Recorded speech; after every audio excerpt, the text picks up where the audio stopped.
खुदावंद की हम्द करो, आए खुदावंद के बंदो हम्द करो,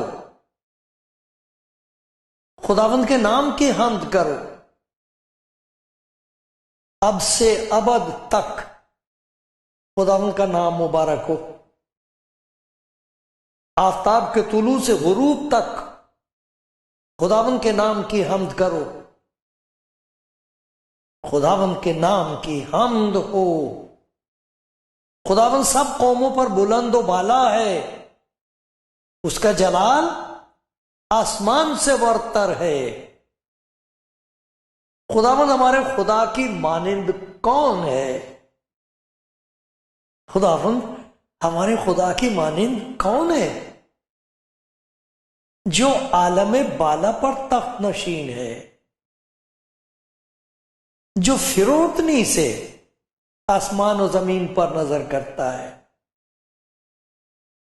वो मिस्कीन को खाक से और मोहताज को मजबले पर से उठा लेता है, ताकि उसे उमरा के साथ बिठाए,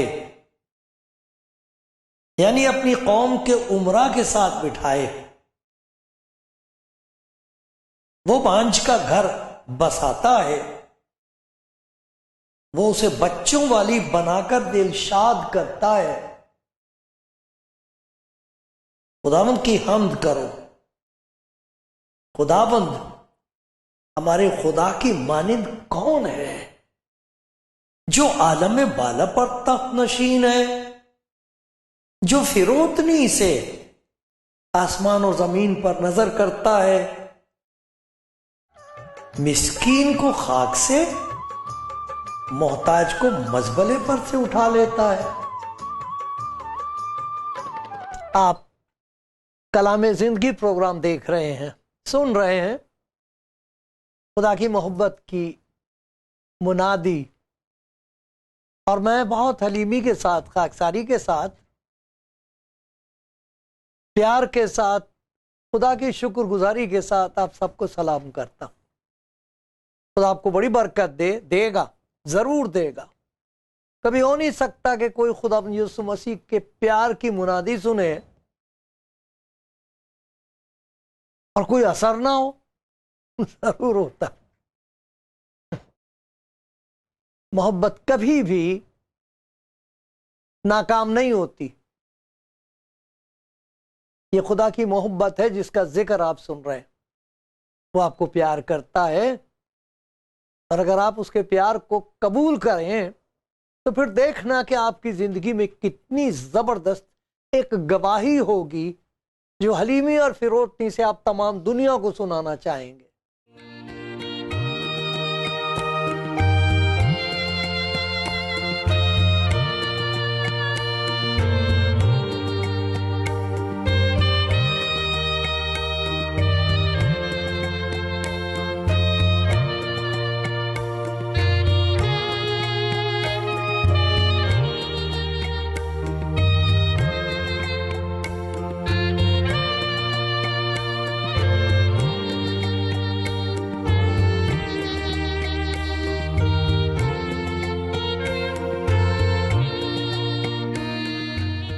खुदावंद के प्यारो, जिस बात का जिक्र आज आप सुनेंगे, खुदावंद मुझ पर रहम करे और मुझे इस्तेमाल करे, सुना सकूं वो बात।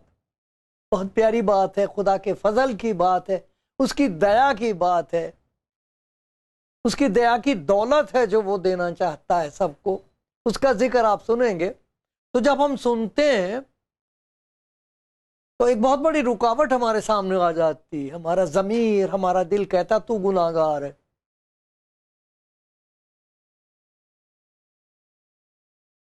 अगर तूने खुदा यीशु मसीह को कबूल कर भी लिया, खुदा की इस मोहब्बत को कबूल कर लिया, तो क्या दर्जा होगा तेरा, क्या रिश्ता होगा तेरा खुदा के साथ। और अगर कोई भाई या बहन ऐसे हैं जो किसी वक्त उन्होंने खुदावन को कबूल किया और खूब खुदावन में आगे बढ़ रहे थे, वो उनके वसीले से खुदा बड़े काम कर रहा था, अब वो गिर गए, गुनाह में गिर गए, अपने अपने घरों में खामोश बैठे हैं, किसी के साथ बात नहीं करते, जिंदगी का वो मकसद ही नहीं रहा, जी रहे हैं, शर्मिंदा है।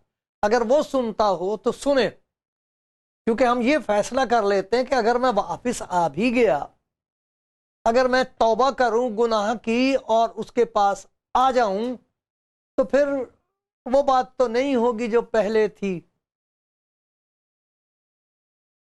क्या दर्जा होगा मेरा, क्या रिश्ता होगा, अब क्या रिश्ता होगा। तो दोनों भाई जिन्होंने कभी खुदा की इस मोहब्बत का तजुर्बा नहीं किया, वो भी सुने, और जो लौट कर आना चाहते हैं और नहीं जानते कि अब क्या होगा, क्या वो कबूल करेगा, क्या वो फिर से खिदमत लेगा, क्या मैं फिर बड़े जोश के साथ, खुशी के साथ उसके पाखरू की ताकत से मुनादी कर सकूंगी, क्या मैं जाके दुनिया के लोगों को बता सकूंगा कि वो रहीम है। हमारे खुदा की मानिद कौन है जो ऐसा सलूक करे उनके साथ जो गिर गए। वो जो घूरे पर से उठाने वाला खुदाबंद है और उनकी जिंदगी में खुशबू पैदा करता है, पाकीज़गी पैदा करता है, जलाल पैदा कर। मैं कैसे बता सकूंगा, क्या करूंगा। अब मैं आ भी गया तो फिर ये अगर खुदा पे छोड़ दिया जाए तो बहुत अच्छा है। ये फैसला खुदा के हाथ में छोड़ो कि आपके साथ वो किस किस्म का रिश्ता कायम करेगा, गुनाहों का क्या होगा, ये खुदा पे छोड़ दीजिए। हैं हम सब गुनाहगार, कौन कह सकता मैंने गुनाह नहीं किया। खुदा का कलाम बताता हम सब ने गुनाह किया। इंसान, हर एक इंसान जानता है सब ने गुनाह किया और खुदा के फजल से महरूम है। यही तो खुशी की खबर है कि वो फजल जो है खुदा का, वो फिर से दुनिया में आया है। लिखा है शरीयत तो मूसा की मार्फत दी गई, पाक है वो, उसके तकाजे सही हैं, हमें मानना चाहिए। लेकिन सवाल यह है कि कोई मान सकता है उसे। हम सब ने गुनाह किया है, टूट गई शरीयत और हम टूटते चले जा रहे हैं, हमारा शिराजा बिखरता चला जा रहा है। देखो तो इंसानियत का क्या हाल हुआ है, क्या हो रहा है इस वक्त दुनिया में। लोग रूहानियत की बात छोड़कर खुदा से कह रहे हैं कम से कम इंसानियत ही बख्श दे हमें। छोड़ो रूहानियत तो बहुत दूर है, तो बहुत आगे, इंसानियत तो कम से कम मिल जाए हमें, हम तो इंसान भी ना रहे। तो ये जो खुदा का फजल है, देखना कि अगर कोई लौट आए तो उसका खैर मकदम कैसे होता है और उसे दर्जा क्या दिया जाता है, उसकी बहाली कितनी शानदार होती है, ये खुदा पे छोड़ देना चाहिए। इसकी एक मिसाल है खुदा के कलाम में, लूका की इंजील में, और मैं चाहूंगा कि उसे पढ़ूं। यहां जिक्र है खुदा यीशु मसीह का, जिस पर यह एतराज था और अब भी है, अब भी है। 15वें बाब में अब भी लोग कहते हैं कि ये बात समझ से बाहर है। गुनाहगारों को बुलाता है, वो गुनाहगारों का सजा मिलनी चाहिए उनको। ये भी कोई बात हुई कि चले आओ अपना, कोई सजा नहीं उनके लिए। सजा मिलनी चाहिए गुनाहगार को मिलनी तो चाहिए गुनाह की सजा, लेकिन अगर वो ले तो वो आप हमारे गुनाहों को अपने ऊपर लिए सलीब पर चढ़ गया, उसके मार खाने से हमको शिफा मिली है। वो जलील हुआ है तो हमें फजीलत हासिल होती है। यह है सच, यह है तजुर्बा उन लोगों का जो उसके पास आए। तो इसके बारे में लिखा है कि 2 लड़कों में से एक चला गया, सब कुछ बर्बाद कर दिया। जब फिर लिखा उसने होश में आकर कहा। होश आती है इंसान को, वो बेहोशी का आलम होता है जब हम इस दुनिया की अय्याशियों में ऐसा समझते हैं कि जिस खुशी की हमको जरूरत थी वो मिल गई। नहीं, वो धोखा होता है, वो शैतान का फंदा होता है। फिर लिखा जब उसे होश आई है, लिखा उसने होश में आकर कहा मेरे बाप के बहुत से मजदूरों को इफरात से रोटी मिलती है और मैं यहां भूखा मर रहा हूं। मैं उठकर अपने बाप के पास जाऊंगा और उससे कहूंगा। चाहिए था कि ये कहता कि मैं सुनूंगा कि बाप क्या कहता।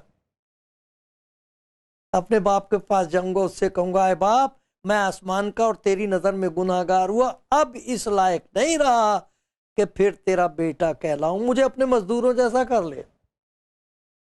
ये फैसला उसने अपने लिए अपने आप ही कर लिया।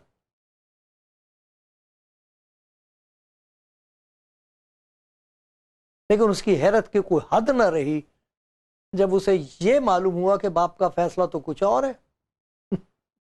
बाप का तो इरादा कुछ और है। अपने लिए कभी ये फैसला ना करे इंसान क्या खुदा तुम मुझे ये दर्जा दे, ना अच्छा ये समझ के कि मैं बहुत अच्छा हूं और ना बुरा दर समझ के क्योंकि मैं बहुत बुरा हूं इसलिए खुदा मुझे बुरा दर्जा देगा। तो वो जो रिश्ता कायम करता है वो गुनाहगारों के साथ, वो उसके हाथ में छोड़ देना चाहिए कि वो क्या करेगा, उस गुनाहगार के साथ क्या करेगा। मैं लौट आया तो मेरे साथ क्या करेगा। मैंने अगर खुदा यीशु मसीह को कबूल कर लिया, मैं गुनाहगार इंसान हूं, मैंने सब किस्म के गुनाह किए हैं, अब भुगत रहा हूं, अब बीमार हूं, अस्पताल में हूं, मेरे लिए कोई उम्मीद नहीं है। अगर मैं खुदा यीशु मसीह को कबूल कर लूं तो मैं उससे ऐसा कहूंगा। नहीं, कुछ ना कहो। यही तो कहा खुदा यीशु मसीह ने, खामोश हो जाओ और जान लो कि मैं खुदाबंद हूं, तुम खुदा नहीं हो।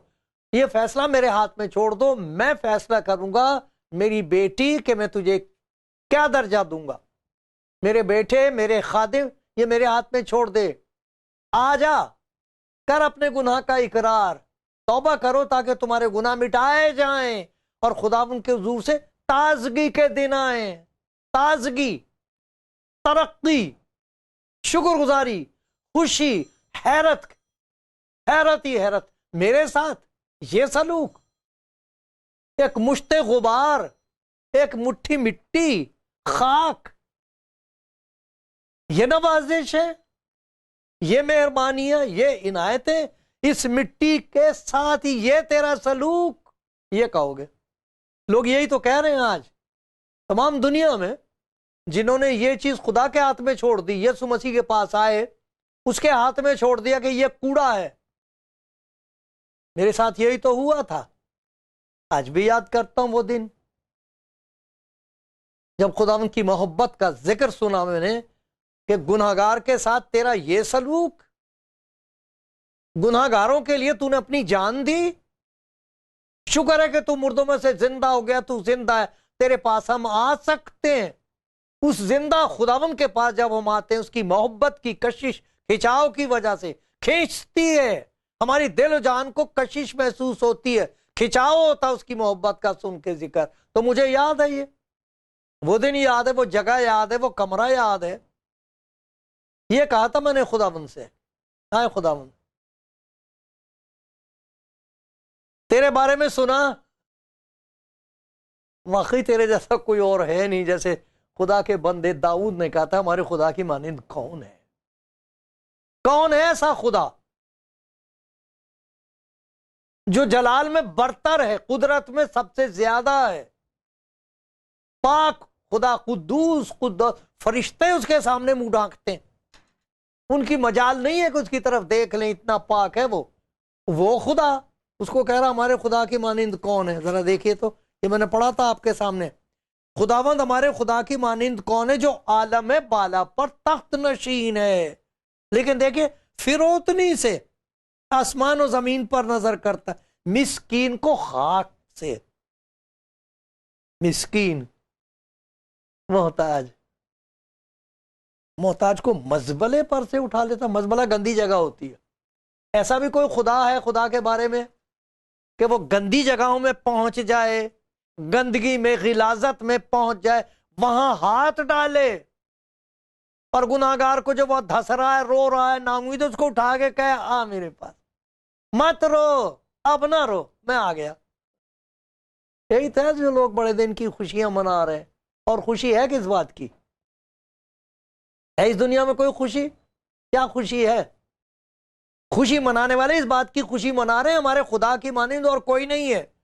कहीं ये खुशखबरी नहीं है। तमाम दुनिया वाले, हर रूह जो बेकरार है, बेकस है, कोई पूछने वाला नहीं है, वो चाहती है कि खुदा कुछ करे। अगर खुदा तू कुछ ना करे तो फिर मैं कहां जाऊं? कौन कुछ करेगा? मैं कुछ कर ना सका, कोई और इंसान मेरे लिए कुछ कर नहीं सकता, मैं कहां जाऊं? हमारे खुदा की मानिंद कौन है जो मजबले पर से उठाता है, घिनौनी जगहों में से खींच लेता? तो अपना फैसला मत ये नहीं करना चाहिए इस लड़के की मानिंद कि मैं अपने बाप से कहूंगा। कुछ मत कहो, आपके आंसू बहुत कुछ कह देंगे। तौबा के आंसू, आपकी सारी तस्वीर उसके सामने, तौबा के आंसुओं की आवाज सिवाय उसके और कोई नहीं सुनता। आपके आंसू बेजबान नहीं है।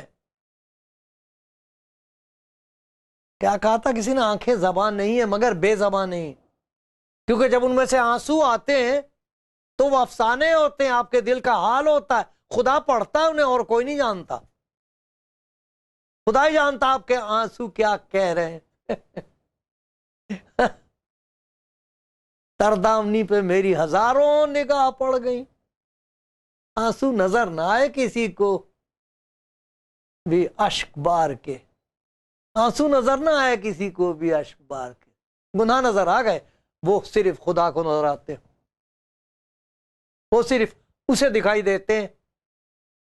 और वो कभी किसी गुनाहगार से ये नहीं कहता, कभी है ही नहीं ऐसा कि खुदा यीशु मसीह के पास कोई गुनाहगार आया है और उसने ये कह दिया कि तू लाइलाज है, तेरे लिए कुछ नहीं हो सकता। कभी नहीं ऐसा हुआ, हो ही नहीं सकता, हो ही नहीं सकता। खुदा के पास आके कोई ये ऐसा समझे कि खुदा ने कह दिया फरिश्ते से धक्के दे के बाहर निकाल दो, ऐसा कहीं नहीं है। हमारे खुदा की मानिंद कौन है? फिरौतन है वो, इतना फिरौतन, इतना नीचे हो सकता है वो? तो ये लड़का कह रहा मैं अपने बाप के पास जाऊंगा और मैं उससे कहूंगा। क्या कहूंगा? कि भाई मैंने गुनाह किया तो मुझे अपने नौकर जैसा रख ले। ये मशवरा देने की जरूरत नहीं है, खुदा को मशवरे देने की जरूरत नहीं है।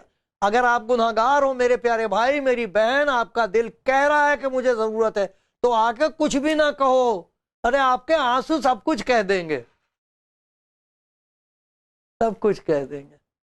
बहुत खुदा का शुक्र हो, वरना हम ये कह देते हमारे काम बहुत बुरे रहे हैं, अब मैं किसी काम की नहीं, खुदा से पूछो आप कितने काम के हो, वो बताएगा। क्योंकि काम आपने थोड़ी करने, काम तो उसका पाकरू करेगा आपके अंदर। ये ना कहो कि मुझे नौकर जैसा रख ले। खुदा किसी को गुलाम बनाने नहीं आया, वो गुलाम इकट्ठे नहीं करता है। खुदा ने यीशु मसीह के बारे में लिखा है, यूहन्ना की इंजील पहला बाब 12वीं आयत, शुरू में ये बता दिया गया है, जितनों ने उसे कबूल किया उसने उन्हें गुलाम नहीं बनाया, उसने उन्हें खुदा के फर्जंद बनने का हक बख्श दिया। ये कैसे होता है? उनकी जिंदगी में खुदा का एक ऐसा काम होता है जो इंसान की समझ से बाहर है। जितने मर्जी इस पे सवाल उठा लो, जितनी मर्जी बहस कर लो, जितनी इसकी हिकारत और मजाक उड़ा लो, लेकिन ये हक है कि जिस तरह उसने हमारे जिस्म को पैदा किया कह के, तमाम दुनिया को पैदा कर दिया कह दिया और हो गया, उसी तरीके से जब कोई गुनाहगार खुदा यीशु मसीह के पास आता है, तूने कहा है मेरे पास आओ, तूने कहा है थके मांदे और बोझ से दबे हुए लोगों मेरे पास आओ, मैं आ गई, मैं आ गया। यूहन्ना बपतिस्मा देने वाले ने कहा ये है जो जहान का गुनाह उठा ले जाता है, ये तुम्हें रूहुल कुद्स और आग से बपतिस्मा दे देगा। मैं आ गई, मैं आ गया। चुप रहो उसके सामने, देखो तो वो खुद फैसला करेगा। उसको मालूम है उसने आपको किस बात के लिए पैदा किया, वो खुद फैसला करेगा। वो कह रहा मुझे नौकर जैसा रखे। ऐसा ना को, नौकर नहीं रखता वो, फर्जंदियत का हक बख्शता है, उन्हें वो इस्तेमाल करता। जरा सुनो, एक बात यहाँ करंथियों के खत में लिखी कि खुदा का ये अजीब काम है, वो ऐसे ही करता है, हर रोज करता है, आज भी कर रहा है, आपकी जिंदगी में करना चाहता है। ये लिखा है, आए भाइयों अपने बुलाए जाने पर तो निगाह करो। जिस्म के लिहाज से बहुत से हकीम, हिकमत वाले, बहुत से इख्तियार वाले, बहुत से अशराफ नहीं बुलाए गए क्योंकि वो आते नहीं है, बल्कि खुदा ने दुनिया के बेवकूफों को चुन लिया। वाह भाई वाह, अच्छा चुनाव, अच्छा इंतखाब, अच्छी पसंद है खुदा की। बेवकूफों को चुन लिया। फिर लिखा दुनिया के कमजोरों को चुन लिया। फिर आगे लिखा दुनिया के कमीनों, जिन्हें लोग कहते हैं कमीने हैं, इन्हें हाथ ना लगाओ, ओहो ये बर्तन फेंक दो, इसने छू दिया, हम इसमें पानी नहीं पिएंगे। कमीनों को, हकीरों को, बेवजूदों को चुन लिया। ये चुनाव है खुदा का। क्यों? इसलिए कि इस किस्म की जिंदगियों को लेके जो कुछ वो बना देता है इनको, तो देखने वाले हैरान होके रह जाते, एतराज करने वाले सोचते रह जाते कि ये हुआ कैसे। हम तो इस औरत को जानते, हम तो इस आदमी को जानते, ये क्या कह रहा है? अरे ये क्या बात हुई कि इसने हाथ रख के दुआ की, वो बदरू भाग गई। ये है कौन? कहां से आई इसके पास ये ताकत? इसकी जबान में ये मिठास कहां आ गई? तो गालियां दिया करता था, ये मिठास कहां से आ गई इसके अंदर? अरे ये तो किसी को कुछ समझता ही नहीं था।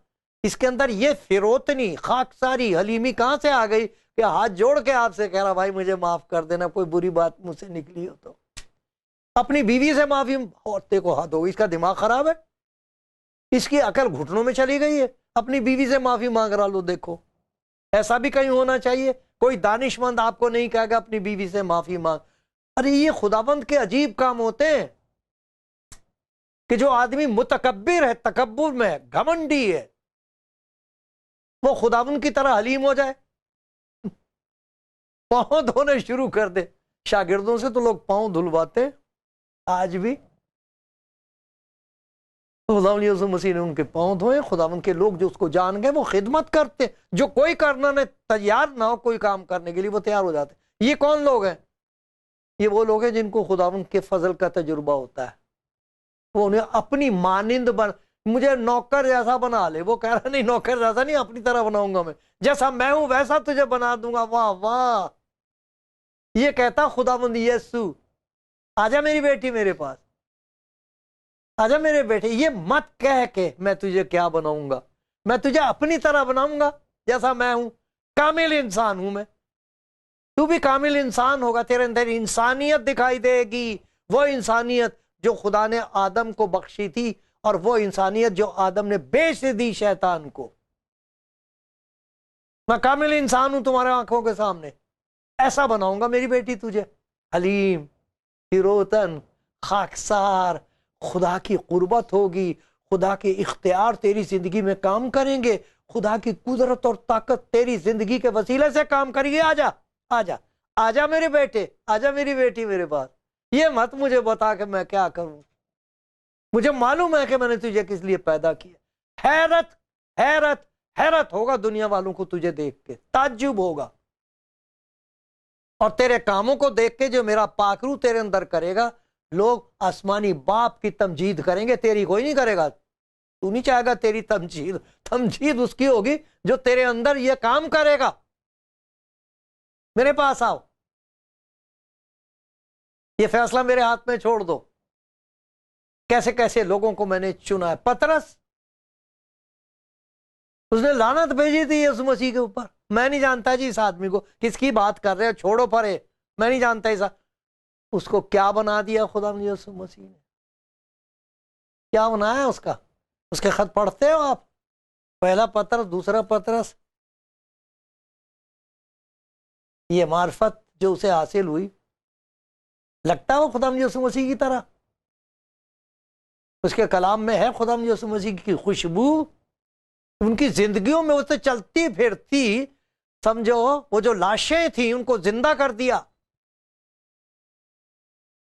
और फिर उनकी जिंदगी में खुदावंद यीशु मसीह की खुशबू पैदा हो गई थी। ये ना कहो कि तू मुझे ऐसा कर दे वैसा कर दे, अरे छोड़ दो अपने आप को उसके हाथ में। फिर जो कुछ वो बना देगा आपको, दुनिया वाले अंगुष्ठ बदंदा होंगे, दांतों तले उंगली दबा के कहेंगे ये हुआ कैसे। दे दो खुदा उनको एक मौका, आपको बुला रहा, उसका प्यार आपको आवाज दे रहा, मेरी बेटी मेरी बेटे आ जा।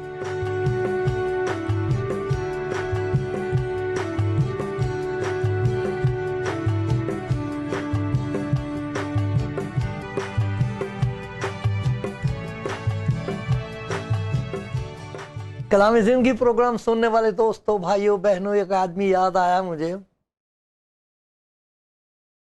गाना चाहता था वो एक गीत, शुरू करा तो रोना आ गया। बड़ी मुश्किल से संभाला अपने आप को, आंसू बह रहे थे और वो गा रहा था। आप जानना चाहेंगे कौन सा गीत गा रहा था वो? ये गीत गा रहा था, मेरे दिल को इस जहां में ना मिला कोई सहारा, मेरे दिल को इस जहां में ना मिला कोई सहारा, तू मेरे करीब आया, मुझे प्यार से पुकारा, मेरा नाम इस तरह लिया, मुझे ऐसे आवाज दी कि मैं हैरान रह गया, मुझे मुझे इतने प्यार से तू पुकार रहा है, मेरे दिल को इस जहां में ना मिला कोई सहारा, तू मेरे करीब आया, मुझे प्यार से पुकारा। मेरी लाश बेकफन थी, मैं किसी का कुछ नहीं था,